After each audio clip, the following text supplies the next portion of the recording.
Hey guys, Gaddock Teeg here, bringing you another Story Mode Scum and Villainy boss guide. In this video, we'll take a look at the Operation Second boss, Titan 6. In Story Mode, this fight only requires a single tank, but you may want to run with a second tank to handle adds. Titan 6 cannot be moved and will instead anchor himself to 5 preset locations around the room, similar to the Writhing Horror in TFB. Ranged and healers should be aware that the small rocks throughout the room do break line of sight, so position yourself accordingly. Titan 6 has 3 abilities that he'll cycle throughout the fight, 2 of which will be accompanied with a boss emote and audio cue.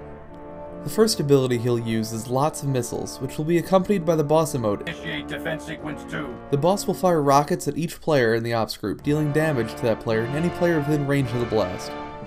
Because of this, players should spread out as much as possible to avoid hitting additional players with your own missiles. You cannot avoid these missiles, so if you're ranged DPS or healers, you should not move if you are positioned correctly.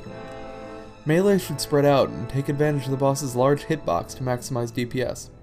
If healers are having trouble keeping up, you can have the raid group up after the missiles have stopped to spam AoE heals. Approximately 10 seconds after the last missile lands, the boss will cast an airstrike. This ability has no emote, but will be visible as a 2-second cast on the boss's cast bar. After the cast completes, 3 red void zones will appear around each player. Unlike Lots of Missiles, the airstrike rockets can be avoided, so move out of the void zones. Directly after the airstrike, 2 Titan probe adds will spawn on either side of the boss.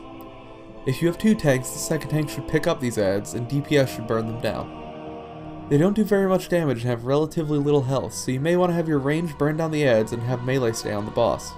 15 seconds after the last airstrike lands, the boss will again fire off Lots of Missiles, so make sure your DPS is spreading out as the final adds die. Immediately after the second Lots of Missiles, the boss will enact Defense Sequence 3 and begin to fly high up into the air. The area around the boss will begin to light up, and the rocks scattered throughout the room will have a section around them highlighted. Players will need to duck behind one of these rocks to avoid taking massive damage.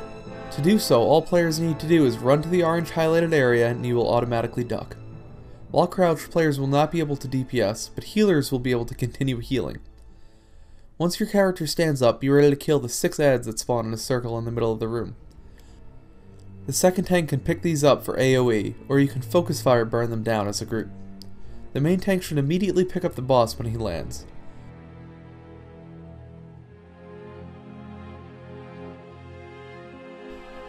The boss will continue the pattern of missiles, airstrike, adds, missiles, launch, so continue to engage the fight as described before. When the boss reaches 18% health, he will emote, reactor leak detected, attempting to compensate. This is a burn phase. He will surround himself with a flame circle that does damage to anyone caught inside. Tanks and melee DPS should stand as close as possible to the boss to avoid flames and allow the healers to AoE heal them. Range should be standing far enough away such that the fire does not affect them. Every 3 seconds, range will be targeted with a single missile that acts the same as the Lots of Missiles attack. Range should spread out, but do their best to stay within range of the healers and inside bubbles when available. Get Titan 6 to 0 before your raid does, and you'll have defeated him. I hope you find this video helpful and continue to check back for more Scum and Villainy boss guides.